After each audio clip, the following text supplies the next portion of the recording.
Hello friends, पिछले lecture में मैंने आपको हाइगन प्रिंसिपल के बारे में बताया था और ये भी बताया था कि रिफ्लेक्शन ऑफ लाइट को हाइगन प्रिंसिपल ने अपने सेकेंडरी वेवलेट के कॉन्सेप्ट से किस तरह से डिस्क्राइब किया था। तो इस लेक्चर में हम लोग पहले हाइगन प्रिंसिपल को फिर से थोड़ा सा रिवाइज करेंगे, उसके पॉइंट्स क्या हैं। उसके बाद हम देखेंगे कि उन्होंने refraction of light, total internal refraction and किसी भी लेंस के थ्रू किस तरह से रिफ्रैक्शन होता है लाइट का, उसको अपनी सेकेंडरी वेवलेट और वेवफ्रंट के मॉडल से या प्रिंसिपल से किस तरह एक्सप्लेन किया था। ठीक है, तो सबसे पहले आइए देखिए कि हाइगन ने जो थ्योरी दी थी वो वेव थ्योरी थी। उस टाइम नेचर ऑफ लाइट पता नहीं था। ठीक है, तो उन्होंने मॉडल दिया था कि लाइट जो है वो वेव है और पूरे यूनिवर्स में उस टाइम यही हाइपोथेसिस थी कि एक मीडियम है सारे में जिसकी वजह से फोर्स वर्क करते हैं, तो उसको ईथर मीडियम का नाम दिया गया था और उसी की कन्वीनियंस के अकॉर्डिंग इसके पॉइंट्स रखे गए थे। ठीक है, जिस तरह से ये माना गया था कि जो ये मीडियम है ये सॉलिड है, एकदम रिजिड मीडियम है। ठीक है, और सॉलिड होते हुए भी ये आपको पता है सॉलिड की डेंसिटी गैसेस की डेंसिटी से कितनी ज़्यादा होती है, लेकिन ये फिर भी इस तरह का मीडियम है कि ये हाईली ट्रांसपेरेंट है। ठीक है, और ये मीडियम इस तरह का है कि ये इलास्टिक मीडियम है, यानी सारे कॉन्ट्राडिक्टरी टाइप के जो कॉन्सेप्ट हैं वो ईथर मीडियम के लिए रखे जा रहे थे, क्योंकि जिस तरह की चीज़ें प्रूव करनी थी जैसे force, gravitational force, electric force, इन सबको दिखाना था, तो उसमें कहा गया कि ये तो सब एक दूसरे से अटैच है। जब तक कि कोई, आपको पता है कि न्यूटन के लॉ के अकॉर्डिंग कोई भी ऑब्जेक्ट अगर रेस्ट में है तो वो रेस्ट में रहेगी और जब तक उसके ऊपर आप फोर्स नहीं लगाएंगे। ठीक है, तो ग्रेविटेशनल लॉज वगैरह को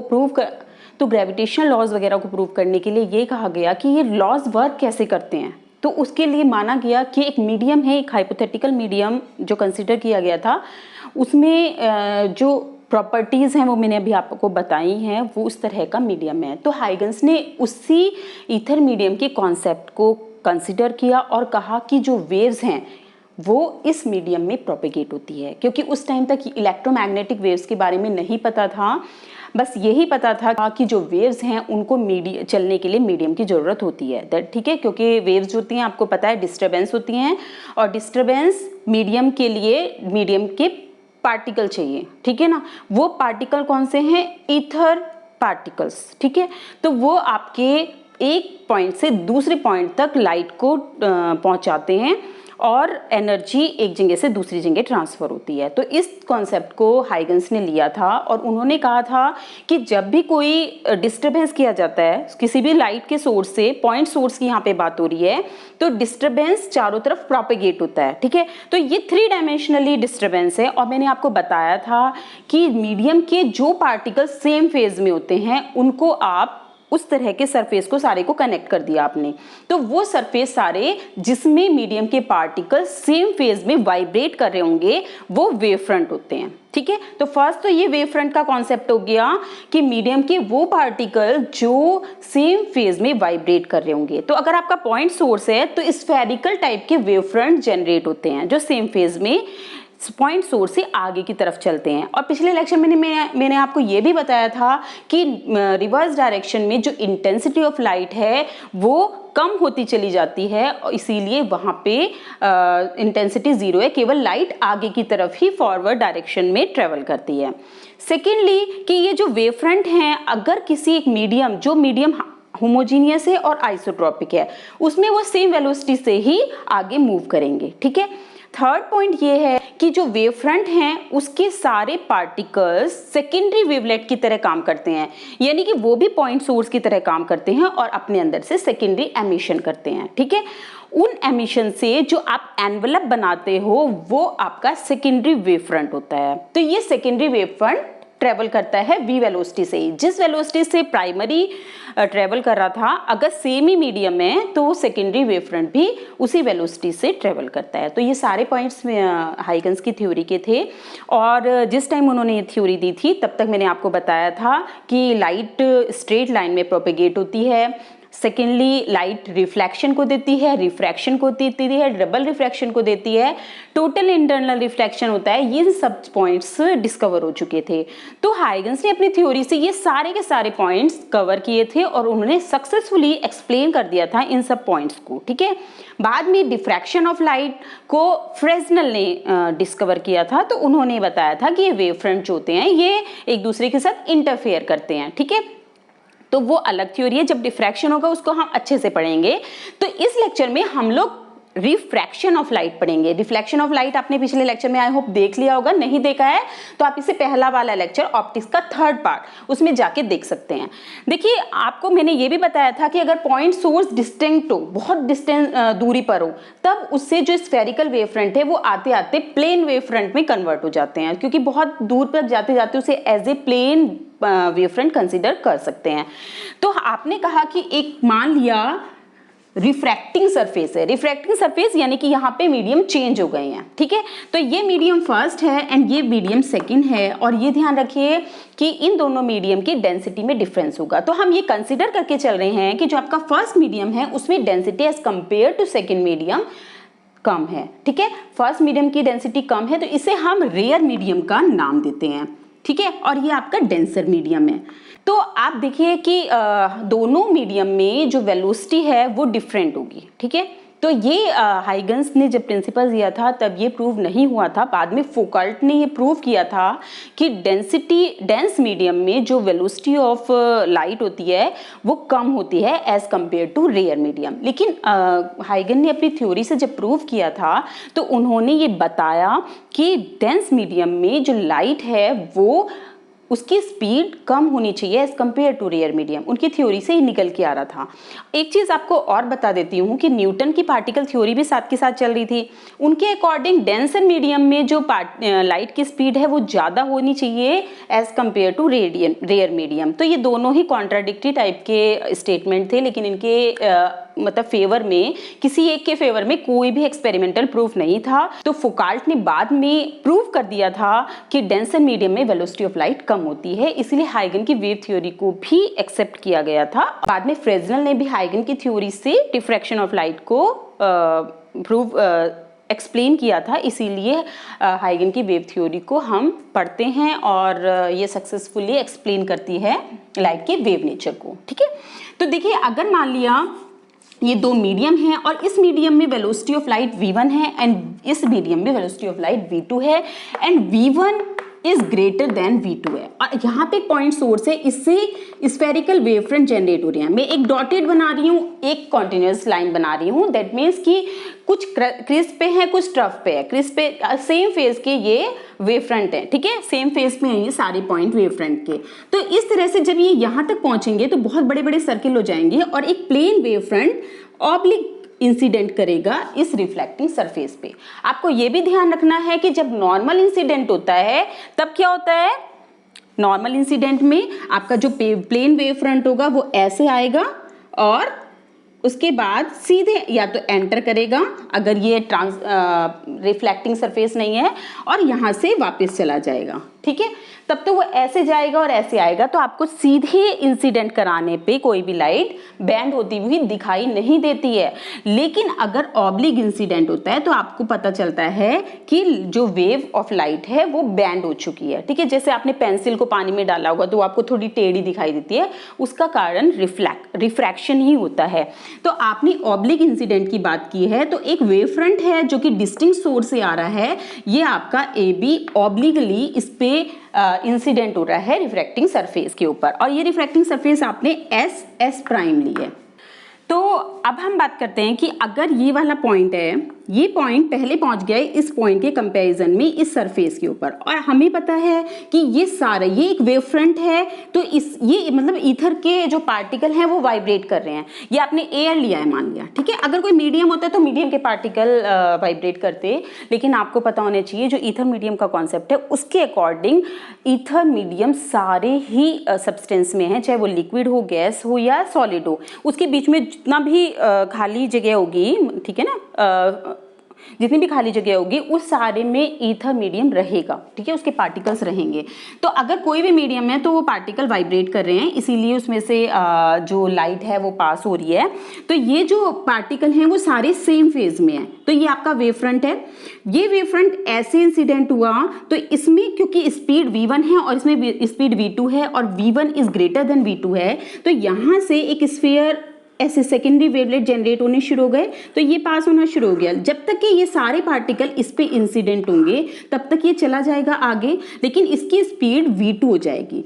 लेकिन अब ये क्या होगा, यहाँ से यहाँ तक ये b पार्टिकल मान लिया t टाइम में आया, तो ये b मान लिया a प्राइम है और a प्राइम b की जो वैल्यू होगी वो v1 इंटू टी होगी, यानी ये डिस्टेंस जो आपकी होगी, क्योंकि इस मीडियम में v1 वेलोसिटी है तो v1 इंटू टी के इक्वल होगी।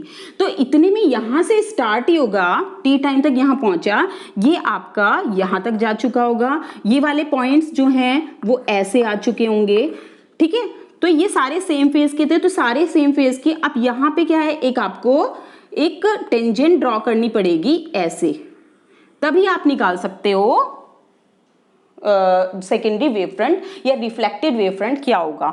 तो उसके लिए जब आप करेंगे तो देखिए ये इस तरह का आएगा, और अगर इसको इससे आप कनेक्ट करेंगे तो ये जो एंगल है ये आपका इंसिडेंट एंगल है।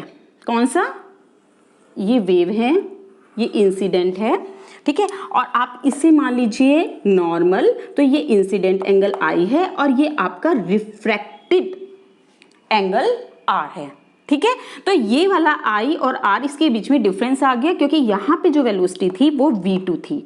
अगर मान लिया ये सरफेस ना होता, एस प्राइम सरफेस ना होता, तो आपकी वेव कैसे जाती, ऐसे, और इसको इससे कनेक्ट करते आप, तो ये D पॉइंट मान लिया और इसको आपने B प्राइम पॉइंट मान लिया। तो आपका रिफ्रैक्टिंग वेव फ्रंट कौन सा होता, ये वाला वेव फ्रंट होता।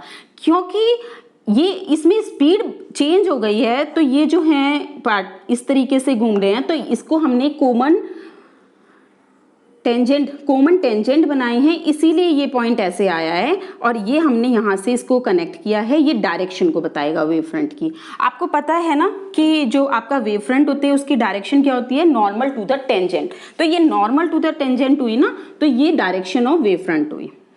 तो अब ये चीज आपको एकदम क्लियर है कि अगर मीडियम 2 नहीं होता तो A B incident wave front होता और A prime D refracted wave front होता। क्योंकि ये रिफ्रैक्टिंग सरफेस एस प्राइम है, इसीलिए reflecting wave front A prime B prime होगा। लेकिन हमें प्रूव करना है कि ये wave front refracting wave front होगा। उसके लिए आपने क्या किया, एक पॉइंट लिया, इसका मिडिल पॉइंट, इस पॉइंट को आपने नाम दिया एम का, ठीक है। तो अगर ये सरफेस ना होता तो ये क्या सीधे जाता और इसका मिडिल पॉइंट बनता एम। इसे हम एम नहीं मानते, इसे हम सी पॉइंट मानते हैं। लेकिन क्योंकि ये सरफेस है तो ये भी, क्योंकि यहाँ पे सेकेंडरी एमिशन हुआ तो ये आपका इस तरीके से हुआ पॉइंट, तो ये आपका एम प्राइम हुआ।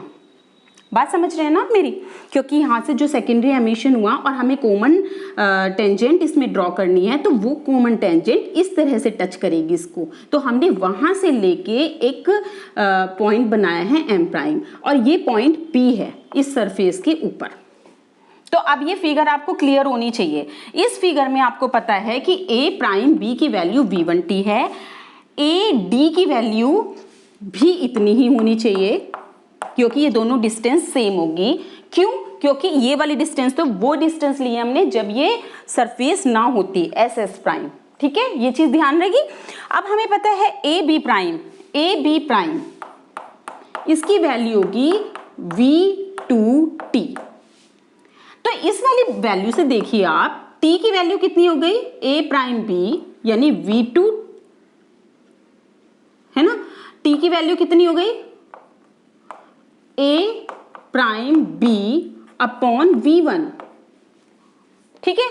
तो यहां से हमें पता चला कि a b prime is equal to v2 upon v1 of a prime b। और आपको पता है b a prime b is equal to A D के इक्वल है, तो a प्राइम b को हम ए डी के इक्वल भी लिख सकते हैं। तो A B prime is upon A D is equal to V2 upon V1 के इक्वल होगा। यानी कि A B prime upon A D is equal to V2 minus V1। ये इक्वेशन आपको, फर्स्ट इक्वेशन आपने निकाल के एक बार रख ली है। इसमें आपको पता चल रहा है V2 आपकी स्पीड है सेकेंड मीडियम में और V1 स्पीड है इस मीडियम के अंदर। देखिए अब हम एक ट्राइंगल लेते हैं, ये वाला ट्राइंगल, ठीक है, और ये वाला ट्राइंगल। इस ट्राइंगल में in triangle PA prime C, ठीक है, और अपनी कॉपी में बना लेंगे साथ के साथ, तो आपको सारे पॉइंट क्लियर भी हो जाएंगे। तो एक ये ट्राइंगल दिखाई दे रहा है, एक ये वाला ट्राइंगल दिखाई दे रहा है, यानी कि ये वाला रिफ्लेक्टिंग सरफेस कौन सा, A प्राइम D, इससे बना हुआ।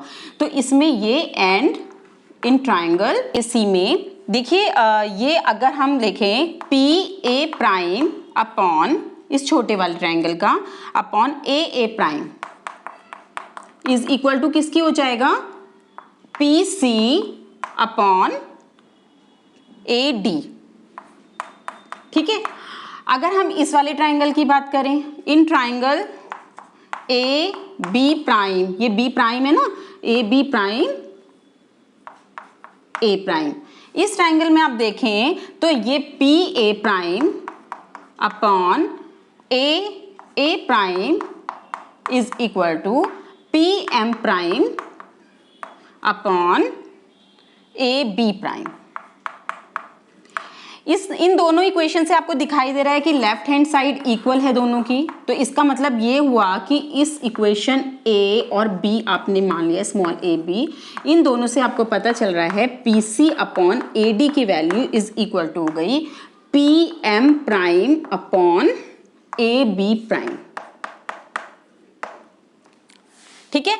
तो देखिए यहाँ पे क्या है, ये इक्वेशन ये निकल के आई है, ये फर्स्ट थी ये सेकंड थी। इस इक्वेशन में अगर हम इसको यहाँ ले जाएं तो ये आपका क्या बन जाएगा, देखो कंफ्यूज मत होना, मैं दोबारा लिख देती हूँ भले ही। तो ये आपका इधर आ जाएगा AB prime upon AD is equal to PM prime upon AB prime, sorry PM prime upon PC, ठीक है। तो यहाँ पे हमें पता है इक्वेशन नंबर फर्स्ट से AB prime upon AD is equal to V2 upon V1 है, that means PM prime upon PC is equal to V2 upon V1 के इक्वल होगा।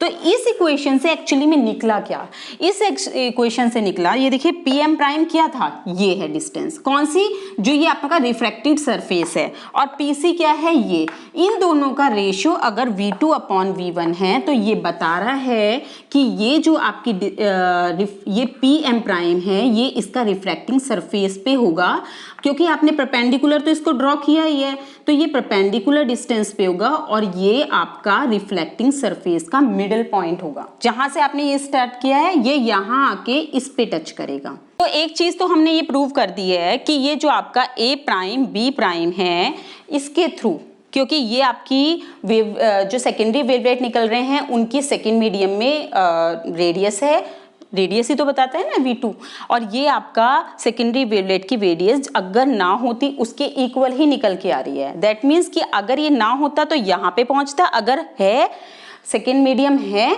तो वो यहाँ पे पहुँच रहा है, इसके इक्वल है। तो ये चीज़ आपको एकदम से क्लियर होनी चाहिए। तो ये आपका A प्राइम B प्राइम आपका रिफ्रैक्टेड वेव फ्रंट है। अब आपको क्या प्रूव करना है, स्नेल का लॉ, क्योंकि रिफ्रैक्शन के लिए स्नेल ने जो लॉ दिया था वो क्या था, sine I upon sine R is equal. तो देखिए आपने इस वाले देखिए ये वाला जो एंगल है वो इंसिडेंट एंगल है और ये वाला रिफ्रैक्शन का एंगल है।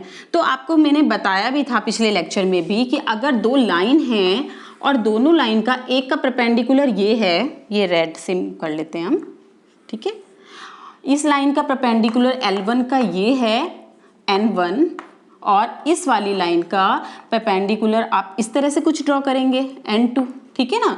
और मान लिया L1 और N1 इनके बीच में कोई ये आपकी L2 है, L2 और N1 के बीच में मान लिया कोई एंगल बन रहा है ये, तो वही एंगल L1 और N2 के बीच में होगा। तो इसी तरह का कॉन्सेप्ट यहाँ पे लगेगा, एक ये लाइन है एक ये लाइन है, इसका परपेंडिकुलर ये है इस वाली लाइन का और इस वाली लाइन का परपेंडिकुलर ये है। तो इस लाइन और उसके नॉर्मल के बीच में जो एंगल है वो दूसरी लाइन और उसके नॉर्मल के बीच में जो एंगल है उसके इक्वल होगा, तो ये एंगल आई होगा आपका। ठीक है, अब आपने कहा ये वाला आपका रिफ्रैक्शन का एंगल है, तो क्या करते हैं, एक नॉर्मल ड्रॉ करते हैं और इस तरह से बनाते हैं, तो ये भी तो एंगल आपका रिफ्रैक्शन का होगा। लेकिन ये वाली लाइन आपकी परपेंडिकुलर ऐसी वाली लाइन नहीं है, ये तो ऐसे जाती, लेकिन ये क्योंकि मुड़ चुकी है, ठीक है, ये परपेंडिकुलर है। तो आप इस लाइन को अगर आप आगे एक्सटेंड करते हैं तो ये इसका वेव फ्रंट कौन सा है, ये वाला वेव फ्रंट है। बात समझ रहे हैं, रिफ्लेक्टेड रे ये है, उसका वेव फ्रंट ये है, तो ये इसके ऊपर नॉर्मल होगा।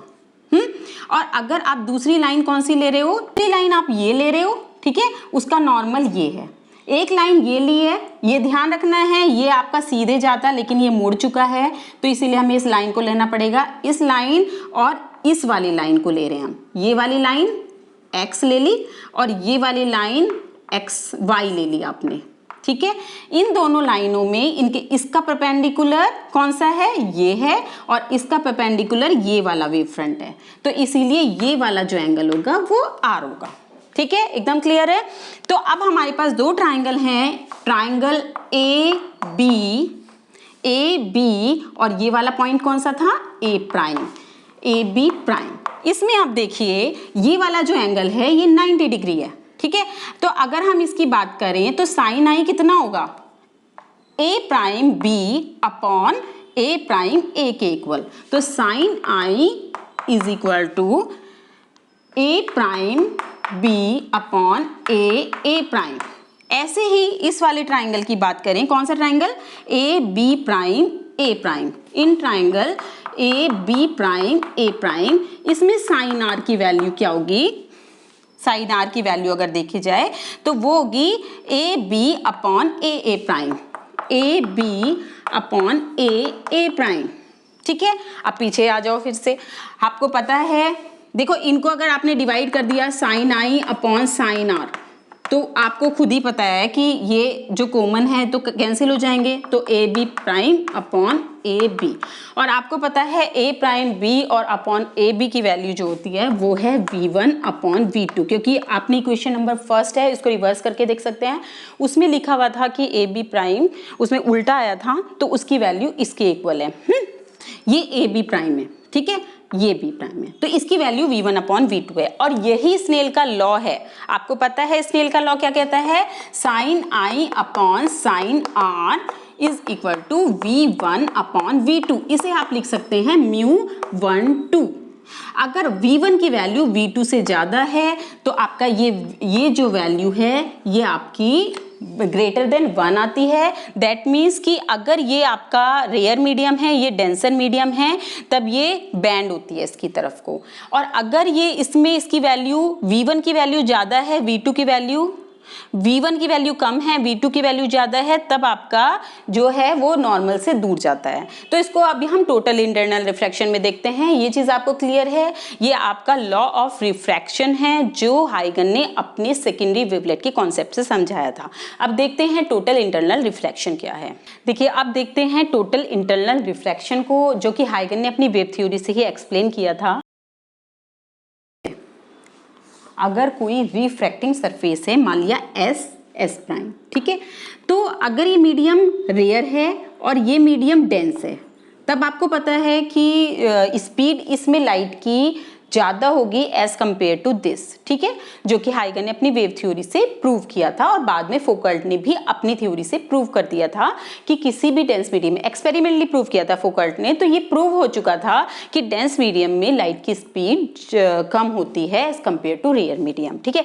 तो अब रेयर मीडियम, मैंने आपको भी बताया कि एक वेव फ्रंट है, ऑब्लिगली इंसिडेंट हो रहा है किसी रिफ्रैक्टिंग सरफेस पर, तो ये नॉर्मल है, नॉर्मल से ये ऐसे हो जाएगा बैंड, ये ऐसे आया, ये नॉर्मल है तो ये ऐसे बैंड हो जाएगा, और ये आपका रिफ्रैक्टिंग सरफेस होगा, ये आपका इंसिडेंट वेव फ्रंट है और ये आपका रिफ्रैक्टिंग वेव फ्रंट है, ठीक है।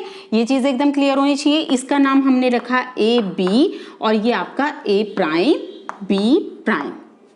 इन दोनों के बीच में रिलेशन मैंने अभी आपको बताया था कि बी ए प्राइम आपका कितना होना चाहिए डिस्टेंस, v1 इंटू टी, ये v1 डिस्टेंस वेलोसिटी है और इस मीडियम वेलोसिटी v2 है, तो A B prime is equal to V2 into T. और इसमें आप देखें तो Vt की वैल्यू रख लीजिए, तो ये आ जाएगा V1 upon V2 into A B prime.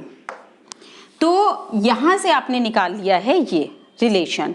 तो इसमें ये जो है ए बी ए प्राइम, यहां से जो सेकेंडरी वेवलेट्स की रेडियस है वही तो हुई ना, टी टाइम बाद सेकेंडरी वेवलेट की रेडियस इन मीडियम 1 और टी टाइम बाद सेकेंडरी वेवलेट की रेडियस इन मीडियम 2। ठीक है, तो ये चीज बता रही है ये। और आपको पता है μ1 2 इज इक्वल टू किसके इक्वल हुआ, V1 अपॉन V2। क्योंकि V1 रेयर मीडियम है और इसकी speed V1 is greater than V2 है, इसीलिए μ1 2 ग्रेटर देन 1 होगा। अब हम उल्टा करें, इसको कर दें डेंस मीडियम और इसको कर दें रेयर मीडियम। अगर ऐसी कंडीशन होगी तो क्या होगा, तो इसमें क्या होगा, आप रिलेशन देखिए, इसको हटा देते हैं।